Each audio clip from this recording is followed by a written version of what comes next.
Hi, and welcome to Compound Inequalities. We do have one more section after this for inequalities, which is going to be modeling problems, everybody's favorite topic. So bear with me, we will get through this together. And compound inequalities really are not much different than regular inequalities, only instead of having one inequality, you have two inequalities at the minimum. So a compound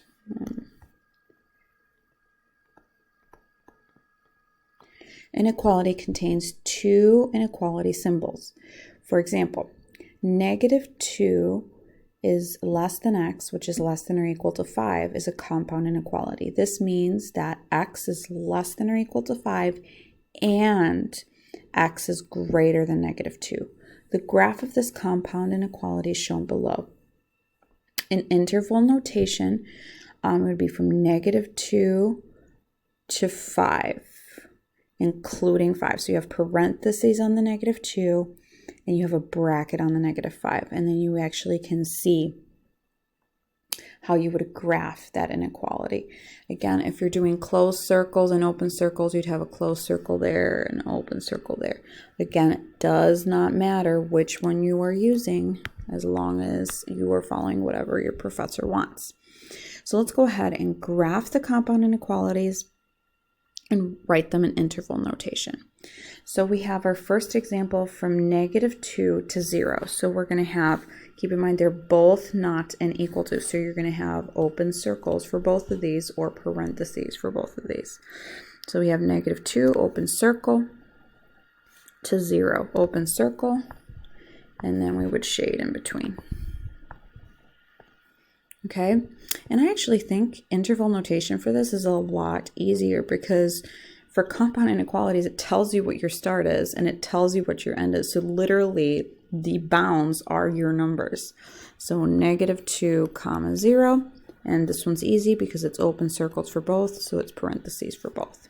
Okay, next one, -1.5. So in between -1 and -2, we're going to have a closed circle or bracket right here. And then 4. Now keep in mind that's going to be a open circle or a parentheses. 4, open circle. I'm going to shade everything in between, so all my solutions are in between those two numbers, including -1.5.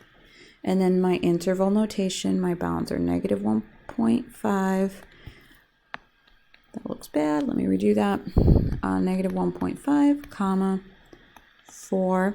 And I'm going to have a parentheses at 4 and a bracket at -1.5. Okay, so I actually think, again, this is easier than doing just regular inequalities, graphing and doing interval notation for them. Okay? Now, to solve compound inequalities, we're going to perform operations simultaneously to all three parts of the inequality, basically the left, the middle, and the right.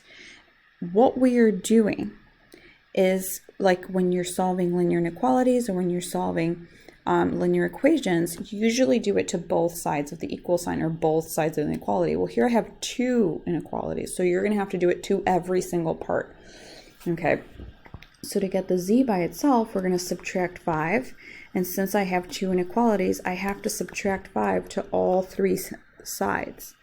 Okay, so 9 minus 5 is 4, less than z, which is less than 13 minus 5, which is 8. Keep in mind, open circles for both of these. So we have 4, open circle, 8, open circle. We shade everything in between. And then my interval notation is going to be from 4 to 8 and parentheses for both because we have open circles for both. And this is my last example. Okay, so real exciting stuff. Now you can divide all three sides by 4. You can distribute and then do a little bit and then subtract or add, and then divide or multiply. So I'm actually going to just divide by 4 on all three sides. Okay, so 0 divided by 4 is 0. You have 5 minus x, and this becomes 2.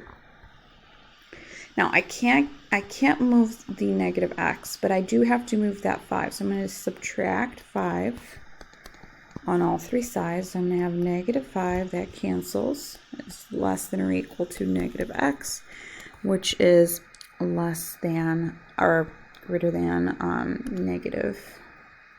less than negative 3. Okay. Last thing here, I have a negative x, which means to say I need to divide all 3 sides by a negative. And since I'm dividing by a negative, we have to flip these inequalities. Yes, we still need to do that. Okay, so I'm going to have a positive 5 is greater than or equal to x, which is greater than 3. So I'm going to have closed circle, open circle. So at 5 I have a closed circle, at 3 I have an open circle, and I shade everything in between. So for my interval notation, now keep in mind, interval notation, you go from left to right, from smallest to largest. So my smallest number is 3, my largest number is 5. If you want to rewrite the inequality so that it is 3, okay, x less greater than 5. You can do that. These two are the same thing. Okay, so they are the same. And then we need to keep in mind that there is a bracket at 5, parentheses at 3. Okay, and that is really the bare bones of compound inequalities. Make sure, like always, you practice.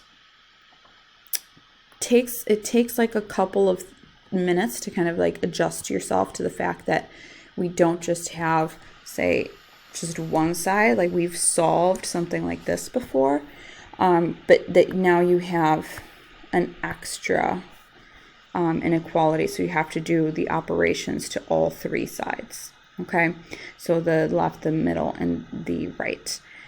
But other than that, nothing else has changed from solving linear inequalities. See you next time.